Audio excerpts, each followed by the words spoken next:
आइए आज देखते हैं returns under GST. Returns under GST में हम लोग देखेंगे रेगुलर डीलर के लिए जीएसटी रिटर्न क्या कौन सा लगाना पड़ता है।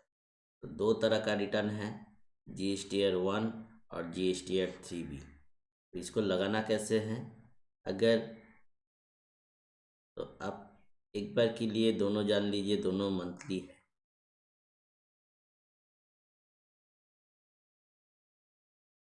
मंथली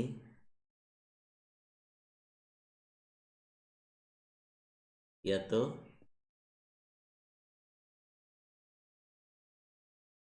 क्वार्टरली, मंथली या क्वार्टरली।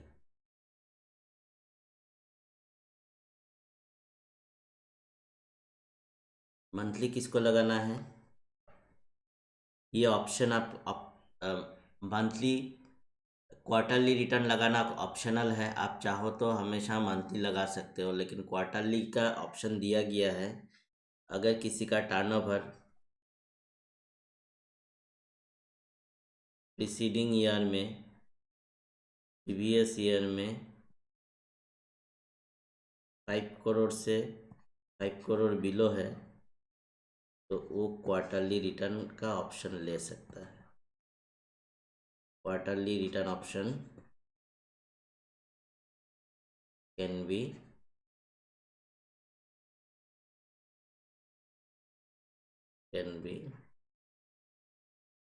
टेकन।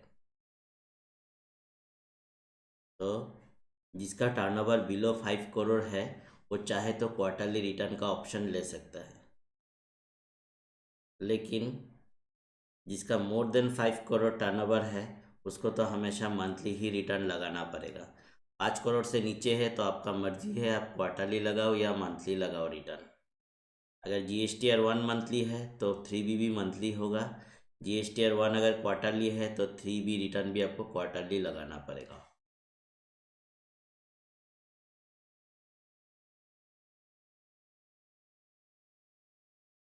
और ड्यू डेट डिस्कस करते हैं।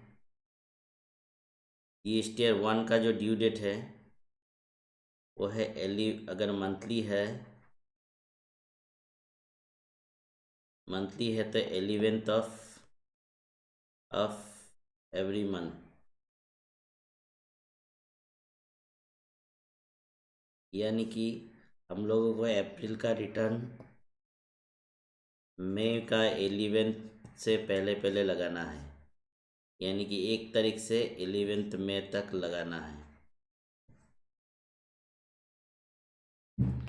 जून का रिटर्न आप जुलाई का 11th तक लगा सकते हो, यानी कि 1 जुलाई से 11 जुलाई तक आप जून का रिटर्न को लगा सकते हो।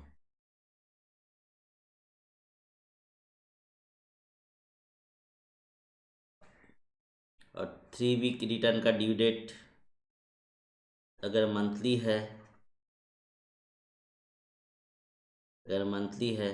तो 3B का ड्यू डेट है 20 एवरी मंथ।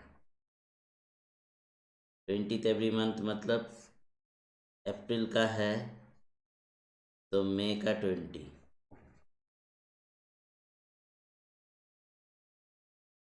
और इसको लगाने के लिए लगा सकते हो आप 14 से 20 तक, 20 मई तक।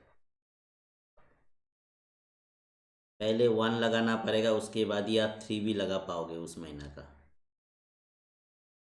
जून का होगा कौन सा, जून का ड्यू डेट होगा जुलाई 20। मई का कितना होगा, जून 20। तो ये है ड्यू डेट।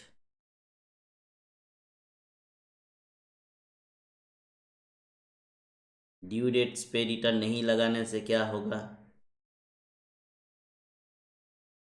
लेट फीस देना पड़ेगा। Late fee and interest.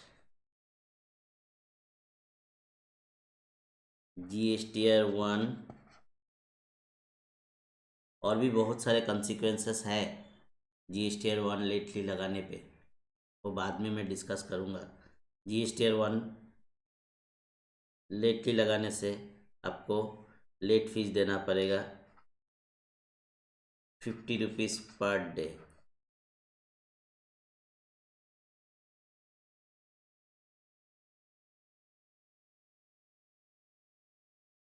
और 3 भी लेटली लगाने पे भी 50 रुपीज़ पर डे। और बाकी मैक्सिमम लिमिट है प्लस इंटरेस्ट भी लगेगा।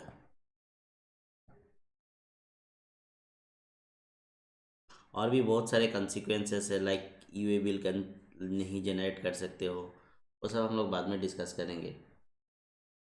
आप GSTR 1 लगाए कैसे, हाउ टू फाइल GSTR 1। मैं एक बात बता देता हूँ, GSTR 1 रिटर्न लगा, GSTR 1 क्या है, वो है आउटवर्ड सप्लाई रिटर्न, मतलब आपका सेल्स का रिटर्न। आपने जो सेल किया उसका डिटेल इस रिटर्न में जाएगा। आपने जो सेल किया उसका डिटेल यहाँ पे जाएगा। उसका दो, इस ये सेल हमारा दो तरीका हो सकता है, एक B2B और एक B2C। सो B2B और B2C सेल का डिटेल हमको वहाँ भरना पड़ेगा GSTR 1 में। अगर B2B सेल है तो आपको किसने किसको सेल किया सारा बताना पड़ेगा, एक एक इन्वॉइस का डिटेल बताना पड़ेगा उस रिटर्न में, किसको सेल किया, उसका GST नंबर क्या है, सब बताना पड़ेगा। B2B सेल के केस में, B2C सेल में आपको टोटल बताना है। तो ये पॉसिबल नहीं है एक एक इन्वॉइस का डिटेल रिटर्न में भरना, तो उसके लिए हम लोग को क्या यूज़ करना पड़ेगा, सॉफ्टवेयर। आप अगर सॉफ्टवेयर यूज़ करोगे तो आपके लिए GSTR 1 रिटर्न भरना एकदम सिंपल हो जाएगा। सॉफ्टवेयर में आपका पास बहुत सारा अकाउंटिंग सॉफ्टवेयर है, कोई भी अकाउंटिंग सॉफ्टवेयर ले लीजिए। GSTR 1 is file through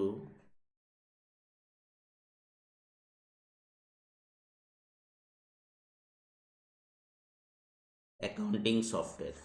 accounting software में आपके पास बहुत सारा सॉफ्टवेयर का एग्जांपल है। पहला में तो टैली है, टैली से आप आराम से GST का रिटर्न लगा सकते हो। आपके पास मार्ग है, आपके पास सरल है, वेरियस अकाउंटिंग सॉफ्टवेयर है, एट्सेट्रा एट्सेट्रा। कोई भी एक अकाउंटिंग सॉफ्टवेयर में आप, जिस अकाउंटिंग सॉफ्टवेयर में आप अकाउंटिंग करते हो वहाँ पे GST रिटर्न फाइलिंग का सॉफ्ट फैसिलिटीज़ रहता है। उस फैसिलिटीज़ से आपको GST रिटर्न लगाना चाहिए। आप मैन्युअली रिटर्न लगाना मुश्किल है तो आप सॉफ्टवेयर का मदद ज़रूर लीजिए, अकाउंटिंग सॉफ्टवेयर का मदद ज़रूर लीजिए। और अकाउंटिंग सॉफ्टवेयर से ही GSTR 1 रिटर्न लगाना एकदम आसान है। अगर प्रोवाइडेड आपने सही एंट्रीज किया होगा, सही से सेल परचेस का एंट्री डाला होगा, तो आपके लिए रिटर्न लगाना एकदम सिंपल है।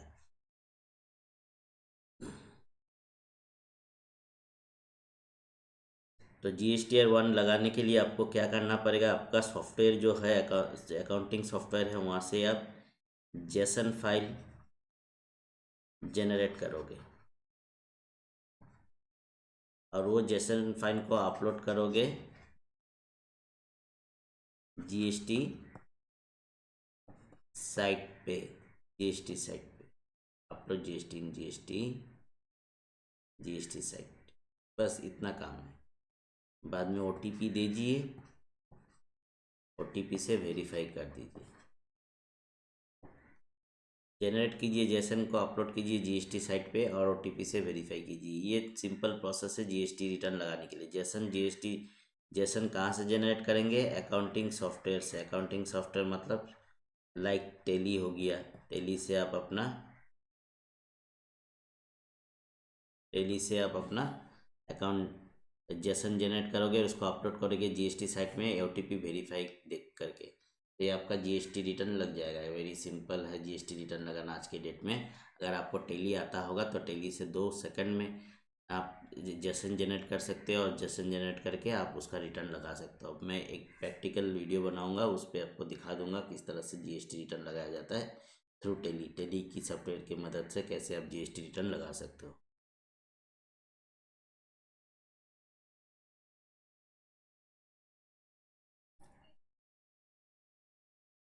अब आ जाते हैं 3B। GST act 3B return क्या है? GST act 3B return summary return है।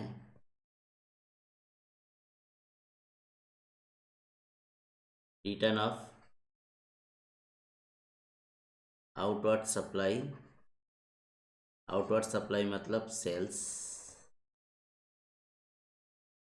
And ITC and tax pay. इसमें नॉर्मली आप कितना टैक्स आपका बना सेल पे वो दिखाते हैं, कितना आईटीसी है उस महीना का वो दिखाते हैं, और टैक्स पेड कितना किया वो दिखाते हैं। एकदम सिंपल रिटर्न है। क्या उसको भरना आजकल मुश्किल है? एकदम आसान है उसको भरना। अगर आपने GSTR 1 सही से भरा होगा तो आपका 3B ऑटोमेटिक फिलअप हो जाएगा। Automatic filled up GSTR 3B 1 correctly fill up कीजिए, correctly filed, then automatic filled up GSTR 3B by GSTN site ही खुद आपका GSTR 3B प्रिपेयर कर देगा। आपको जस्ट उसको वेरीफाई करना है, करके रिटर्न लगा देना है। तो रिटर्न फाइलिंग प्रोसेस काफ़ी सिंपल हो चुका है। GSTR 1 लगाना है, टैली में सही से एंट्री कीजिए, टैली से GSTR 1 लगाइए, जेसन लीजिए, लेके उसको रिटर्न लगा दीजिए। और 3B के लिए 3B ऑटोमेटिक हो चुका है। आपको सिर्फ लॉगिन करना है और GSTR 3B ऑटोमेटिक जनरेटेड रहेगा, उसको फाइल कर दीजिए OTP के थ्रू। टैक्स पेमेंट करना है वो बता देगा, टैक्स पेमेंट कितना करना है उतना टैक्स पेमेंट करके आप डाल दीजिए। सर हमें आईटीसी नहीं भरना है। अभी का जो नॉर्मल रिटर्न है उस पर आईटीसी भरना नहीं है। आईटीसी का फिगर ऑटोमेटिक आता है। वो कैसे ऑटोमेटिक आता है मैं नेक्स्ट क्लास में आपको बताऊंगा कि GSTR 3B में आईटीसी ऑटोमेटिक कैसे आता है। तो आज के लिए इतना ही।